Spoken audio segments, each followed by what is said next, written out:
Здравствуйте, в эфире Вестник Харысхал. Сегодня мы подготовили для вас специальный выпуск, посвященный инклюзивному образованию.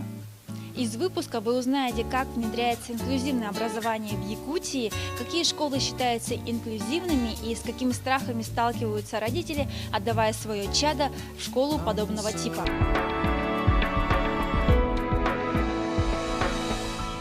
Возможность получения образования, независимо от ограничений возможностей здоровья детей, законодательно закреплено в Законе об образовании Российской Федерации в 2012 году, согласно которому инклюзивное образование предполагает обучение детей с ограниченными возможностями здоровья вместе со здоровыми.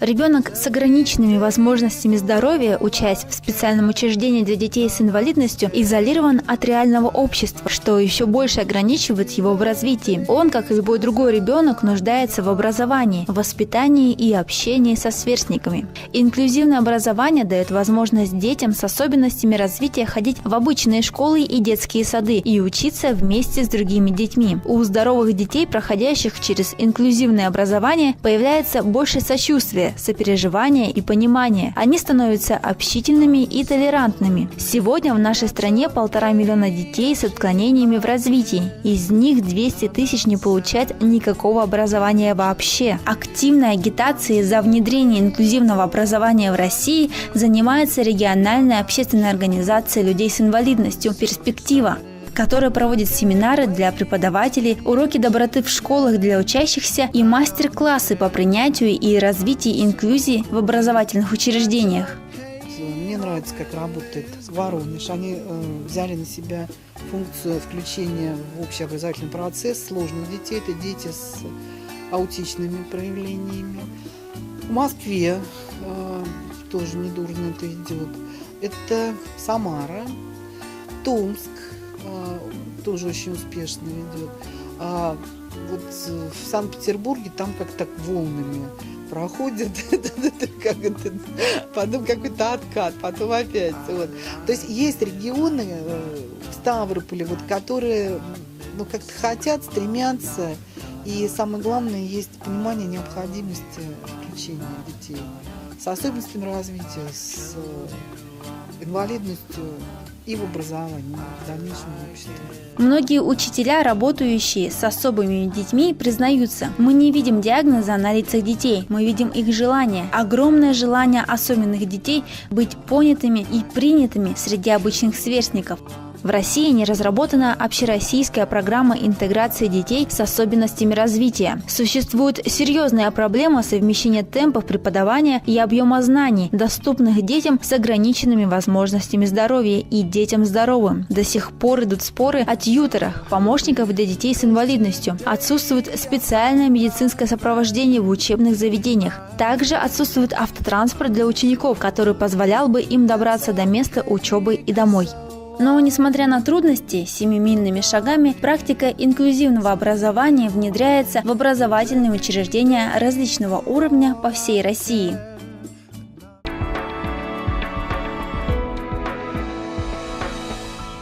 Как мы видим, инклюзивное образование шагает по стране. Не остается в стороне и наша республика. О том, как проходит внедрение закона в якутских школах, мы узнаем прямо сейчас. По информации Министерства образования Якутии, образовательная организация, реализующая инклюзивное образование на 2014-2015 учебный год, составляет 51 муниципальное бюджетно-образовательное учреждение. Общее количество детей с ограниченными возможностями здоровья по республике составляет более 6170 человек. При этом в рамках реализации концепции инклюзивного образования предварительные итоги первого этапа, которого мы подводим сегодня, реализованный, утвержденный на коллегии Министерства образования в 2012 году, реализуется это в рамках общего образования через сеть массовых общеобразовательных учреждений, в которой обучается более 2500 детей. По программе Министерства образования «Безбарьерная среда» на 2012-2016 годы обучаем детей на дому с 2012 года.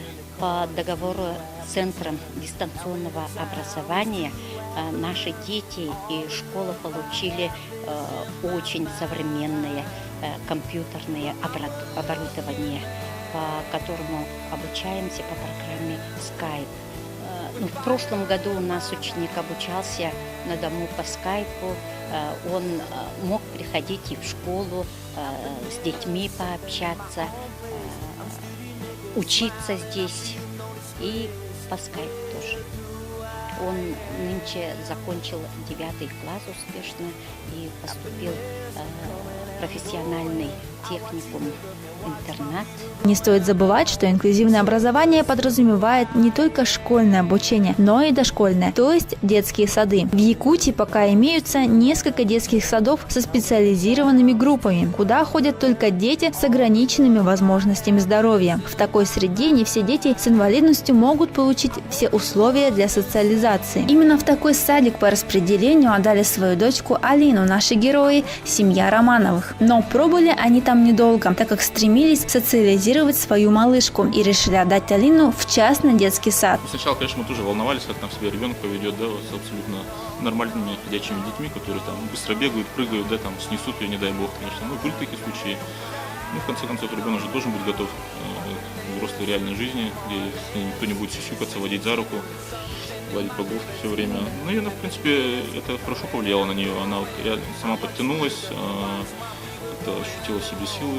Родители Алины стремятся, чтобы их ребенок получил образование на родном языке. И узнав, что в городе есть детский сад с якутским языком обучения, решили попробовать попасть туда. Ходили в мэрию, Да, ходили в мэрию, разговаривали, узнавали. То есть они там тоже говорили, что есть такое инклюзивное воспитание, но, оказывается, не все сады к этому готовы тоже, вот, да.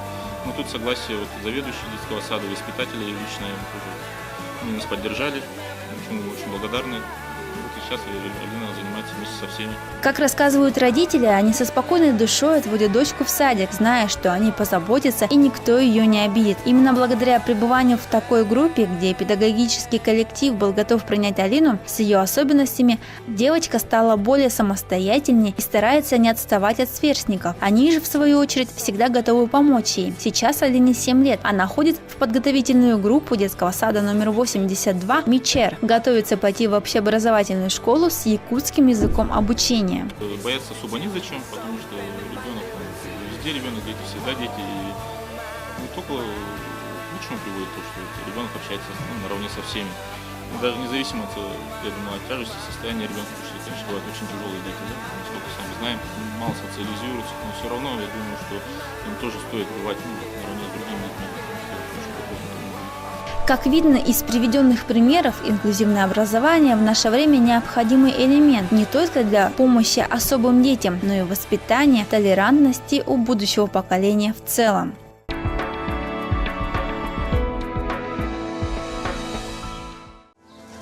А что такое радуга? А что такое добро? Я хочу кататься на роликах. Я хочу в школу. Я хочу бегать. Чтобы мама не плакала. Я хочу, чтобы все смеялись. Чтобы в мире никто не болел. Мы не можем вершить великие дела, но сможем малые с великой любовью.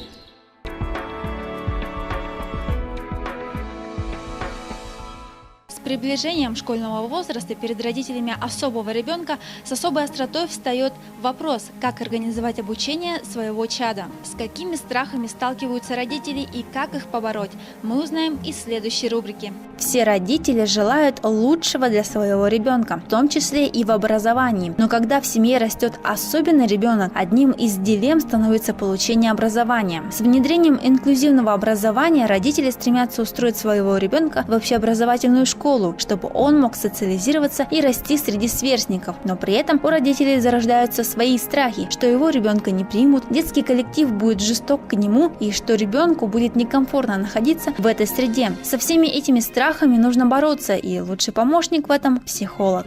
Понимаем, что есть такие страхи, но несмотря на это, мы смотрим на будущее ребенка. Какое будущее мы хотим для своего ребенка, кем мы хотим, чтобы он стал, каким человеком он стал, да, и что вот приведет к тому, что мы видим в будущем будущее своего ребенка. Да? И это приведет, если он будет находиться в общеобразовательной школе, или это сделает, или к этому приведет, когда он окажется в коррекционной школе. Главную роль в обучении играет педагог. Если в школе есть учитель, имеющий практику работы с особыми детьми, старайтесь попасть к нему. Тогда у вас будет уверенность, что ребенок попал в нужные руки. Мой сын инвалид по слуху с детства. Когда наступил такой момент, что уже пора в школу идти, желание было такое, чтобы ребенок пошел в массовую среду, среди здоровых детей, чтобы он обучался. Потому что у него стоит не простые слуховые аппараты, да, а кохлеарный имплант.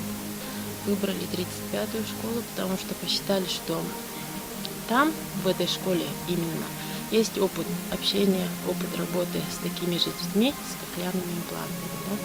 То есть в этой школе уже обучается 6 детей с имплантами среди обычных здоровых. Самое главное, когда мы отдаем ребенка в обычную школу, да, в общеобразовательную, то мы должны быть готовы вместе с ребенком находиться там какое-то время. То есть это не говорит о том, что мы должны сидеть во время уроков, да, а то, что мы готовы тоже сопровождать своих детей, готовы с ними вместе делать уроки, готовы вместе с ними учиться, готовы быть вместе, быть в внеклассных мероприятиях, то есть быть организатором, может быть, каких-то даже внеклассных мероприятий. Один из интересных факторов может стать ваше место проживания. Если вы живете в городе, у вас больше выбор школ, куда отдать ребенка, но и есть риск, что его направят обучаться в специализированную школу. Если же вы живете в деревне, ребенок без распределения отправляется в общеобразовательную школу. Самое главное, чтобы ребенку было комфортно в этой среде.